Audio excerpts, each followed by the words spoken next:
एक शांत स्वभाव की लड़की थी और ज्यादातर समय अकेले रहना पसंद करती थी। मुझे ज्यादा दोस्त बनाने की आदत नहीं थी। कॉलेज में भी मेरी सबसे अच्छी दोस्त मेरी किताबें थी। ऐसा नहीं था कि मैं दोस्त नहीं बनाती थी, लेकिन कोई मेरा दोस्त बनता ही नहीं था। और फिर एक दिन मेरी एक दोस्त बनी जो मुझे सबसे प्यारी थी। मेरा नाम प्रिया है और मेरी उम्र 24 साल है। हम लखनऊ में रहते हैं। मैं एक अमीर परिवार से हूं।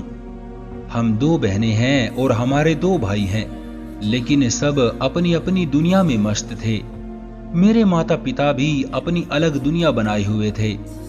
मेरे पिता बिजनेस के कारण पूरा दिन घर से बाहर और व्यस्त रहते थे और मेरी माँ अपने दोस्तों के साथ सोशल वर्क करने में व्यस्त रहती।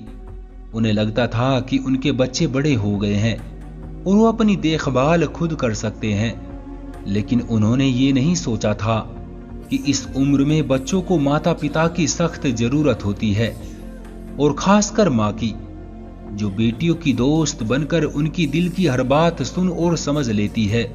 मेरी बहन के भी बहुत सारे दोस्त थे, लेकिन मैं बिल्कुल अकेली थी। मेरा कोई दोस्त नहीं था। मेरी बहन बहुत सुंदर और खूबसूरत थी।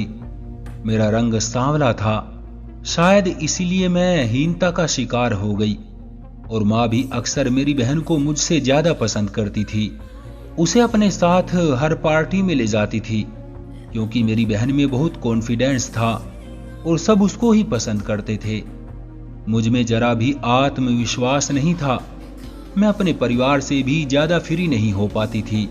शायद मेरा नेचर ऐसा था, इसलिए मैं चुप चुप और अलग थलग रहती थी। स्कूल कॉलेज में लड़कियों को हंसते बातें करते देखती थी। इनकी जिंदगी की भरपूर हंसी मुझे पागल कर देती थी, क्योंकि मैं बचपन से ही शर्मीली टाइप की लड़की थी। और फिर कॉलेज में मेरी दोस्ती पायल नाम की लड़की से हुई। पायल बहुत खूबसूरत थी और एक गरीब घर से थी, लेकिन वो बहुत तेज तर्रार लड़की थी। पर फिर भी मेरी इससे अच्छी खासी दोस्ती हो गई थी। कभी कभी मैं सोचती थी कि पायल में शर्म नाम की कोई चीज नहीं है। अजीब अजीब बात करती थी जो मैं शर्म के मारे बोल भी नहीं पाती थी। उसके बॉयफ्रेंड भी थे जिनसे वो महंगे गिफ्ट लेती थी। धीरे धीरे पायल के साथ दोस्ती गहरी होती गई। वो अपने बॉयफ्रेंड की सब बातें मुझे बताती थी, तो मुझे उसकी बातें सुनने में मजा आने लगा।